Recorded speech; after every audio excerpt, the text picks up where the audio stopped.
السلام عليكم ورحمة الله وبركاته. ازيكم يا حبايبي؟ عاملين ايه؟ يا رب تكونوا بخير. وحشتوني جدا جدا جدا جدا. وصفة النهاردة بقى يعني بصوا، تقريبا دي احلى وصفة انا عملتها. بحبها جدا جدا جدا يعني، وممكن تكون ناس كتير جدا برضو بتحبها. رز بلبن على الطريقة المصرية البسيطة، طريقة اجدادنا. يعني كل امهاتنا بيعملوها بالطريقة دي. تعالوا نشوف بقى عملنا ايه. اول حاجة جبت كيلو رز وغسلته وصفيته كويس، وبعد كده نزلت بيه على مية مغلية وسبتهم مع بعض شوية لحد ما المية اتشربت الرز، وبعد كده نزلت باللبن بتاعي. انا استخدمت 2 كيلو من اللبن.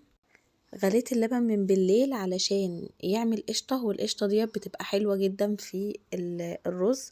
ولو مش متوفر عندكم قشطة ممكن تجيبوها من بره او تضيفوا عليها سمنة زبدة. وبعد كده جبت كوباية مية ونزلت بأربع معالق من النشا وقلبتهم كويس، وبعد كده نزلت عليهم، نزلت بيهم على الرز زي ما انتوا شايفين كده، وقعدت اقلب كويس. لو عجبكم الوصفة ديت ما تنسوش طبعا تعملوا لايك وشير واشتراك للقناة عشان يوصل لكم كل جديد. واكتبوا لي في الكومنتات تحت انتوا بتعملوها بالطريقة ديت ولا بتعملوها بأنه طريقة.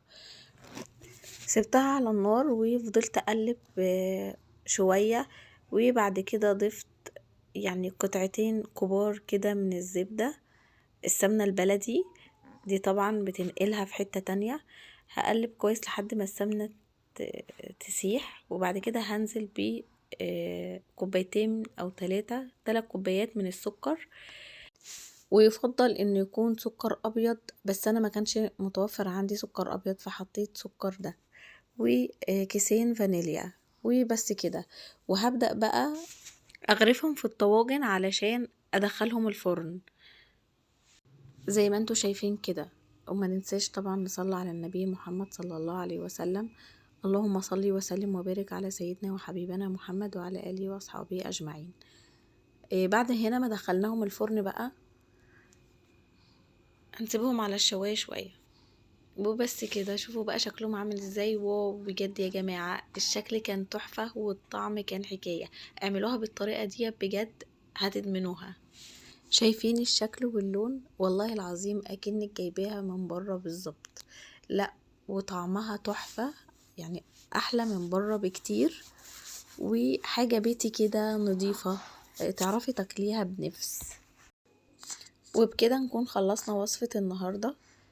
ما تنسوش اللايك والشير واشتراك في القناة عشان يوصل لكم كل جديد.